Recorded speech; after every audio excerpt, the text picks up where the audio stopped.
आज आमे बनेइबा महालक्ष्मीकर अति प्रिय लक्ष्मी बिलास पिठा। एई पिठा बनैबा बहुत सहज। आपण माने को घरे बहुत कम समय रे बनै परिबे। एई पिठाटी मां कर बहुत प्रिय। एबे तो मार्गशीर मास गुरुवार चलची। आपण माने गुरुवार रे एई पिठा को बनै परिबे। बहुत कम समय रे बनि जिवो। आमे तो मंदिर रे बनुथिबा भोग प्रसाद परी एई पिठा को बनै परिबेनी। जहा जेतिकी जानिची घरे आज आपण मानक सहित शेयर करिबी। नमस्कार, मु रश्मि यूट्यूब रे आपण समस्तंकु स्वागत। आज रही भोग रेसिपीटी जदि आपण मानकु टिके भी भल लागे वीडियो को लाइक करिवे, शेयर करिवे। चैनल जदि नुआ अछंती सब्सक्राइब निश्चय करनेबे। बनैया पे प्रथमे गैस ऊपर गोटे कढ़ई बसीबा। एबे सेथिरे आमे खीर दबा। एटी मो पाखा पाखी 600 ml खीर नेथिली। खीर रो एठी आमे मावा बा खुआ आपण माने कहि परिबे तयारी करिबा।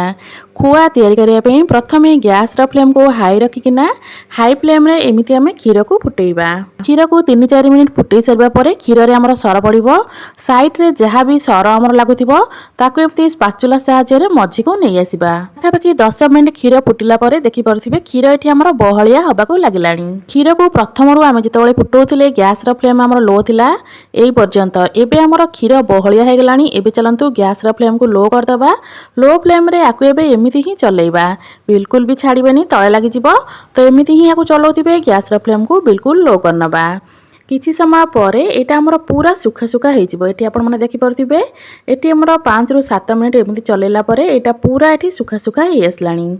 एई खुआ को तयारी करिया पई समय टिके अधिक लागिथाय। आपण माने पेशेंस सहित आकु तयारी करिवे।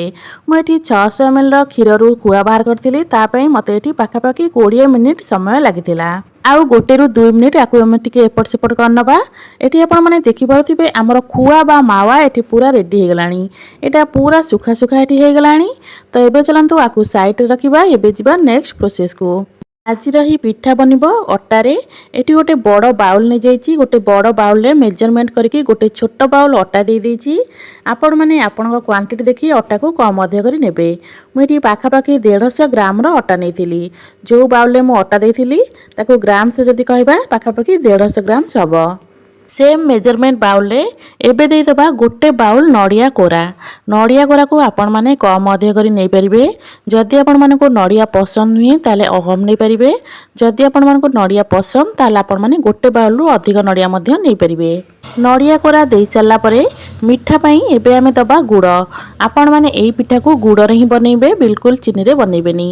कारण गुड़र स्वादटा एई पिठा रे बेस भलो आसीथाय। मुझे पाखापाखि 2 चामच हम गुड़ नहीं। जेहेतु आम ए खुआ दबा से मुझे 2 चामच गुड़ नहीं। जदि आपण मानक अधिक मीठा पसंद ताले आपण माने अधिक गुड़ नहीं पारे। ये आम देदबा बनईकी रखि खुआ। खुआ को हाथ रे एमती भांगी भांगी करी देदबा। तापरे आमे ऐड करिबा लूण। एटी मु लूण 2 रु 3 पिंच हबो देइची। लूण देई सला परे एबे चलंतु एथिरे अल्प अल्प खीर देकी गोटे बैटर बनेइबा। जो बैटर को ना ही बेसी पतला रखिबा ना ही बेसी बहलिया रखिबा। प्रथमे एटी मु अल्प खीर दउची। अल्प खीर देई प्रथमे आकु आमे चकुटिबा। तापरे देखिकिना आमे खीर दबा। एका संगे जदी अधिक खीर दे दबा तो एटा पतला ही जिवो। आमको बैटरटा को एमिति बनैबार अछि। ना ही एटा बेसी बहलिया हबो ना ही बेसी पतला हबो।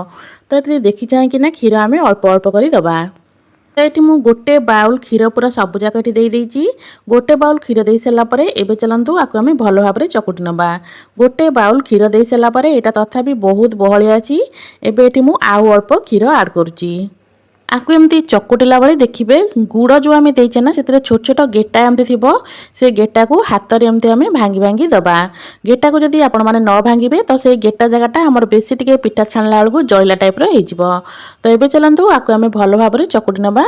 तो एटी देखि परथिबे ए बैटर रा कंसिस्टेंसी ना ही बेसी बहलिया अछि ना ही बेसी पतला अछि। एटी पाखा पाखी मोर 2 बाउल परिका खीर लागिथिला गोटे बाउल अटा पई। जदि आपण मानकु आज रही पिठार रेसिपीटी भल लगुची वीडियोटा को शेष जाए निश्चय देखंतु। तो यहाँ आमर एबे रेडी हो गलानी। एबे चलंतु आपे गोटे मसलाटे बनै नबा। आज रही पिठारे ए मसलार फ्लेवरटा बहुत ही बढ़िया आसे। मसला बनैबा पई हेमदस्तारे एठी मु 10 रु 15टा भलिया गोलमरिच देई दोची। ता सहित गोटे बड़ अलैच नेची। बड़ अलैचर मंजी गुडा को केवल आमे काढी के एठी दबा। अलैच आ गोलमरिचर फ्लेवरटा पिठारे बहुत बढ़िया आसीबो। आपण चाहिले एठी गोटे छोट गुजराती मध्य दे परिबे। एबे अलैच गोलमरिच को आमे दरदरा खंड करी छेची नबा। मुझे पूरा पाउडर करी बन नथी केवल को दरदरा खंड करी छेची। तो ये मुझे देखा आपण मानक यहाँ को मुझे पाउडर बनई तो पूरा मेन करी पाउडर बन नाला दरदरा खंड होता। तो दरदरा खंड एमती कले फ्लेवरटा बहुत बढ़िया आसे। अलैच गोलमरिचर पाउडर ये आमर पूरा रेडी। एबे चलतु बनई रखि बैटर रे यही पाउडर को ऐड करदे। पाउडर को दे सारापर एबे आम भल भाव पुणी गोलई नबा। जदि आपण माने कम समय रे किछि भोग प्रसाद बनैया पे चाहउछंती तो आपण माने ए पिठा को बनई परिबे। बहुत कम समय रे एटा बनि जाए आ बहुत स्वादिष्ट मध्य लागि थाए। तो एटा को मैं भल भाव रे गोळई सारलानी। बैटर कंसिस्टेंसी आपण माने देखि परथिबे एमिति ही रखिबे, ना ही आठू बेसी पतला ना ही आठू बेसी बहलिया। एबे चलंतु गैस ऊपर गोटे कड़ाई बसई देछि। कड़ाई रे एठी मु तेल नेछि। आपण माने जदि प्रसाद बनैया पे चाहउथिबे तो एको घी रे छाणी परिबे। तो ये मुझे तेल को छाणी तेल भल भाव गरम हो सारापर हाथ में एमती छोट छोट गोला करकिना दबा। कड़ाई रे जेतिकी जगह हम सेतिकी देबे, बेसी खुंदिकिना देबेनी। गैस रा फ्लेम को एई जगह रे मीडियम रखिथिबे। मीडियम फ्लेम रे आको आमे छाणीबा। गैस रा फ्लेम को हाई करी छाणीबेनी। हाई कर देले कोन हबना सांग सांगे गोटे पट हमर जळला टाइप रे हिजिबो किंतु भितरु भल भाव रे सिझि नथिबो।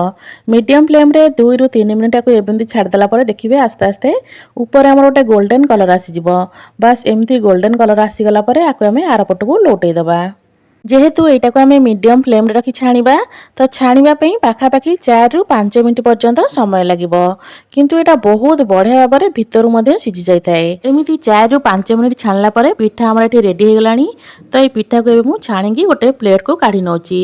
सेम प्रोसेस रे हमर जहा भी बळका बैटर अछि सब आमे छाणी नबा। एठी गैस रा फ्लेम को सेमिति मीडियम रखिथिबे। मीडियम फ्लेम रे एबे आमे ए बळका पिठा को छाणी नबा। गोटे जिनस मन रखिथिबे ए पिठा को छाणला बेले गैस रा फ्लेम को बिल्कुल मध्य हाई करिवेनी। तो ये देखि पारथिबे पिठा हमर एठी पूरा रेडी हो गलानी। आशा करूची आपण मानको आज रही पिठार रेसिपी निश्चय पसंद आस्थिबो। पुणी आसीबी गोटे नुआ रेसिपी नै। से पर्यंत रहउची नमस्कार, जय जगन्नाथ।